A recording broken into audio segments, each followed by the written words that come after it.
Thank you, everyone. So the consequences of insufficient physical activity and excessive sedentary behavior are profound and far-reaching. Inadequate physical activity is a leading cause of chronic disease, in particular heart disease, stroke, diabetes, and certain cancers. And in fact, insufficient physical activity accounts for 5 million deaths annually. Excessive sitting compounds these risks by slowing metabolism, increasing fat storage, and reducing muscle activity, all of which accelerate the onset of metabolic disease. So together, physical inactivity and excessive sitting drastically elevate the risk of mental health disorders and decrease life expectancy. So we have a big problem on our hands, and there is an urgent call to reduce sedentary behaviors and improve the participation and levels of physical activity for improved global health and longevity. Traditional physical activity guidelines have been focused on achieving a certain volume of physical activity. And largely this message has been around accruing about 150 minutes of moderate to vigorous physical activity per week. That is the prescription for adults. We've had some version of these physical activity guidelines in place for the last 20 years or so, but sadly, we've not been able to move the needle much in terms of getting people to meet these guidelines and participate in sufficient volumes of physical activity for health benefits. So despite the widespread promotion of physical activity guidelines, evidence suggests that perhaps the message has not been fully received or acted upon appropriately. The World Health Organization have set a target to reduce physical inactivity by 15% by the year 2030. But when we look at the global picture, unfortunately, the rate of physical inactivity, so that is people who are not participating in 150 minutes of moderate and vigorous physical activity per week, is actually increasing. And we're now in a situation where nearly 1 in 3 adults are falling short of the recommended physical activity levels. And apart from Oceania and Sub-Saharan Africa, the rest of the world, the trend for the rest of the world is going in the wrong direction. Obviously, socioeconomic barriers, lack of access to safe spaces for exercise, an increase in sedentary occupations, and an increase in the use of screen time all contribute towards this trend. So while we know that the awareness of physical activity benefits is generally high, translating that awareness into consistent action remains a global public health problem. And this gap between knowledge and action underlines the need for stronger and more detailed information about this problem. This is exactly where the RAIN study can have a major influence. So while the call to move more has been made, understanding how people move and why people move and the patterns and the postures that people adopt while they're moving or not moving requires precision. So to change the course of the rising physical inactivity problem, every small step in the measurement of these behaviors counts.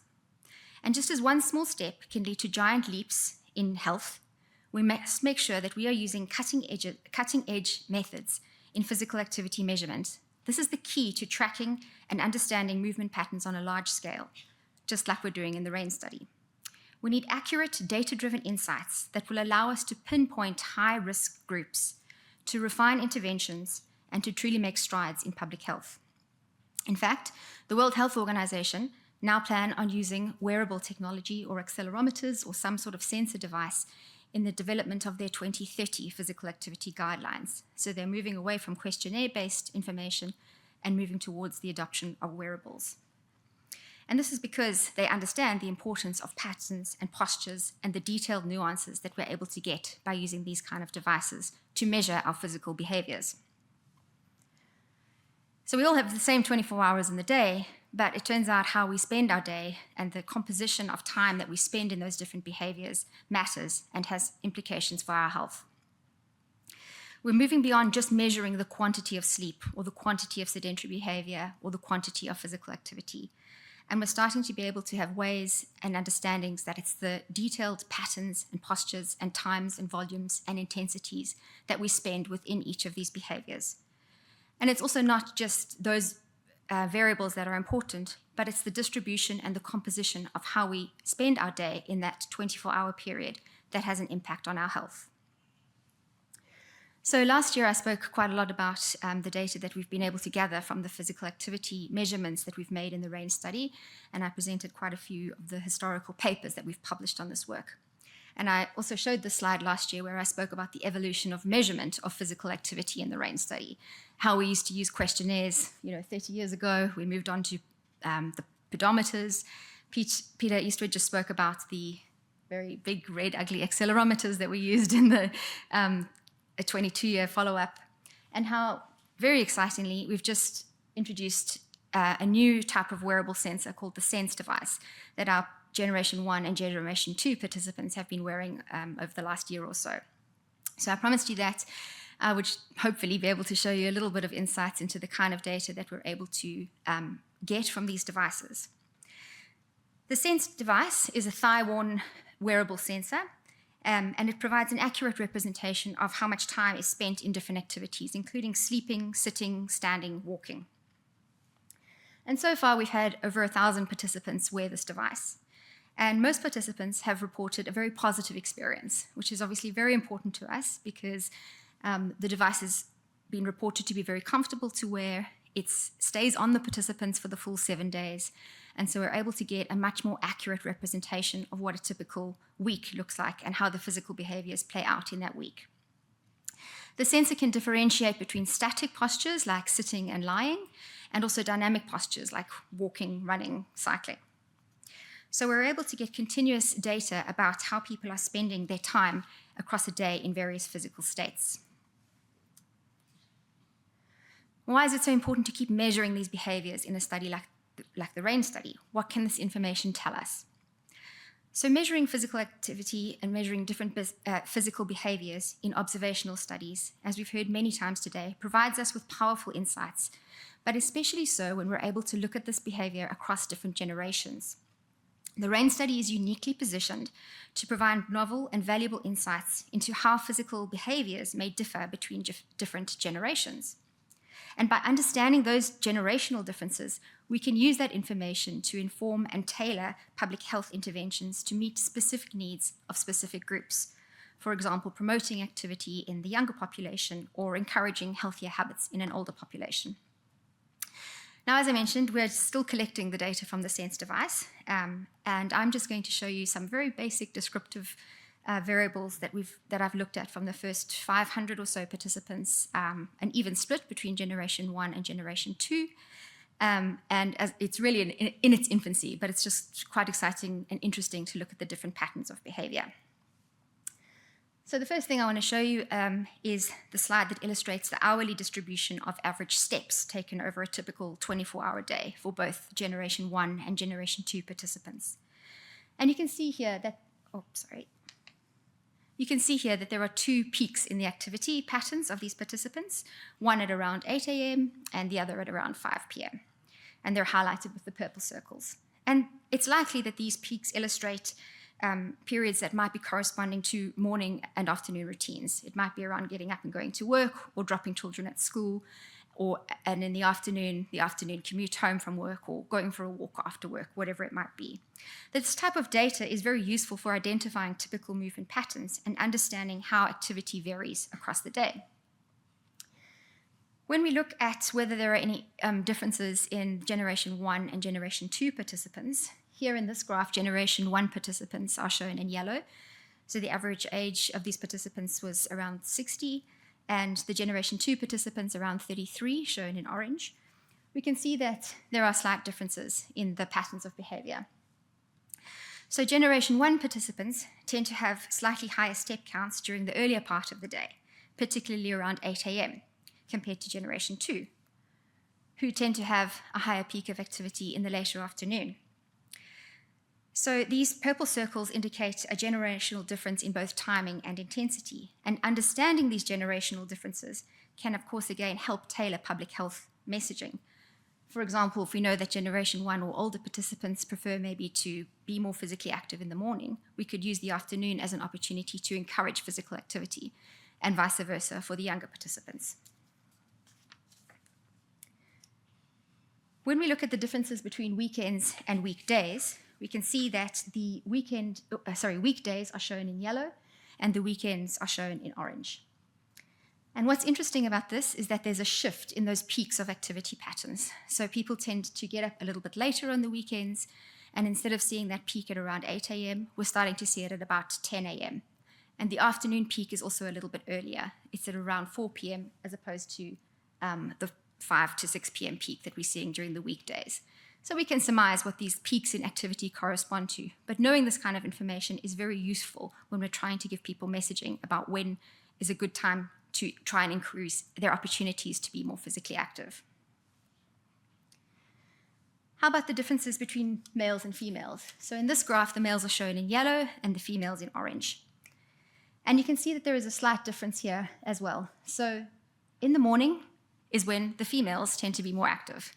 I don't know if they're getting up earlier and going out for a walk, or if they just have perhaps more duties in terms of taking children to and from school, or more duties in, that perhaps the men are doing later on in the afternoon, because that's when we see the men having their peak of activity.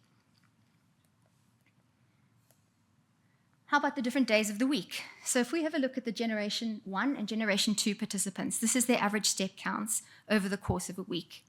And we can see that on average, Generation 2 participates or performs more steps than Generation 1 on almost all days. But the pattern is similar between the two generations, with a slight dip occurring towards the midweek and then an increase in step count as we move towards the weekend. How about sitting time? So this is the number of minutes that participants are spending sitting per hour over a typical 24-hour day. And we can see that the pattern is a little bit different for Generation 1 and Generation 2 participants, particularly around the evening. So Generation 1 participants are spending more time sitting in the evening when compared to Generation 2 participants. And again, we might surmise what this might be related to. Could it be related to the fact that Generation 2 participants might be involved in taking care of younger children?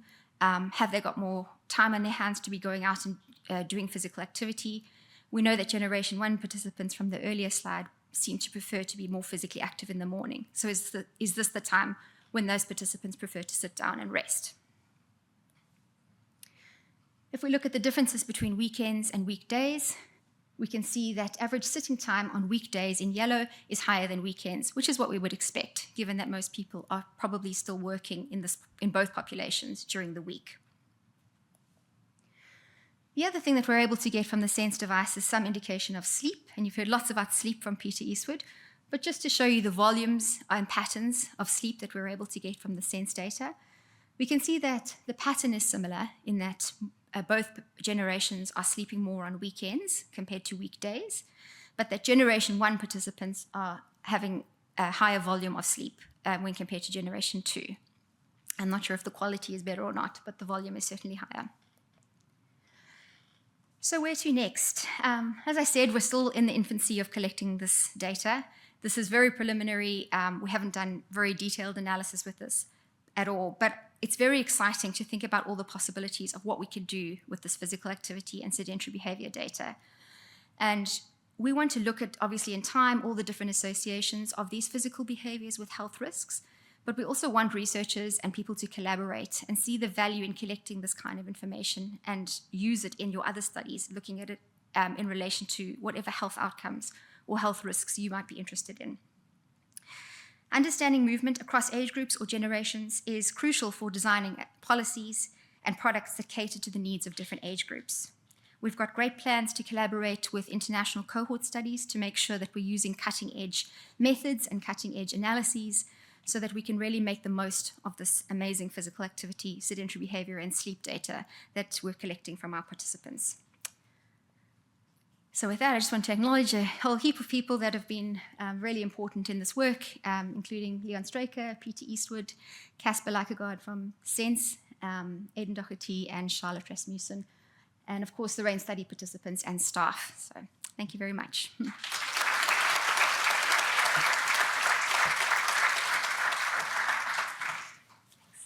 have time for a question for Jo.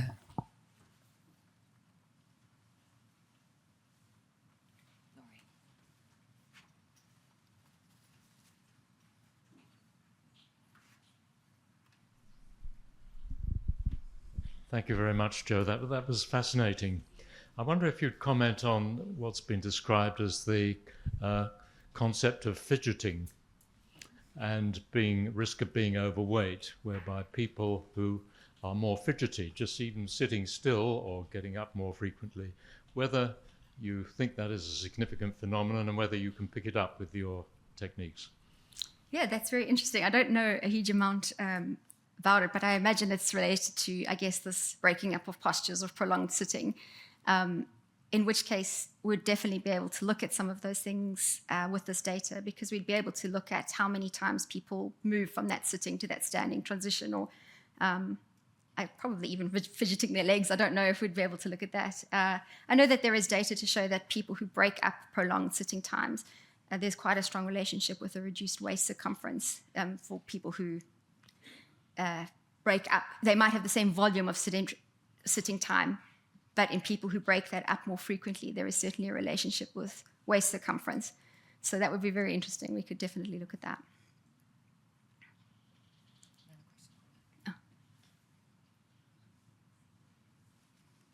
The back. Back.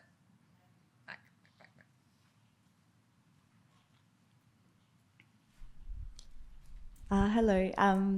I was just wondering about, well, I'm a physiotherapist, as you might have seen earlier, so I recommend the World Health Organization guidelines quite often, but I think sometimes people are nowadays also looking at their step count on their watches and things like that, but when we look at the World Health Organization guidelines, it talks about the moderate intensity physical activity. Yeah. And so I do wonder about, like, is there a certain intensity that your research would sort of suggest, and does that correlate to this number of steps?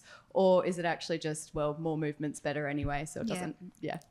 Awesome question. I think the whole physical activity world is grappling with this right now, because you're right. I think that half the problem is in the phrasing of the words. Nobody's trackers, talk about MVPA necessarily in that way, and most people understand steps very well. So to me, that's kind of why I presented quite a lot of the step count data. It's a very palatable, translatable public health measure that people can understand, but we do have the problems of translating it to intensity. But one of the beauties of RAIN is that we've got this historical data collected using various devices and various methods. So we've got data on intensity, we've got data on volumes and numbers and patterns.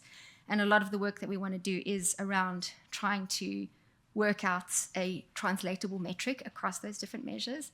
And separate to that, the World Health Organization are grappling with this majorly, because they've put so much time and effort into that messaging of 150 minutes of MVPA that they want a tracker to say that, or they want a measurement to say that. But actually people probably understand steps a little bit better, and maybe intensity or cadence is something we can look at as well. Thank you very much. Yeah. Thanks. Join me in thanking Jo.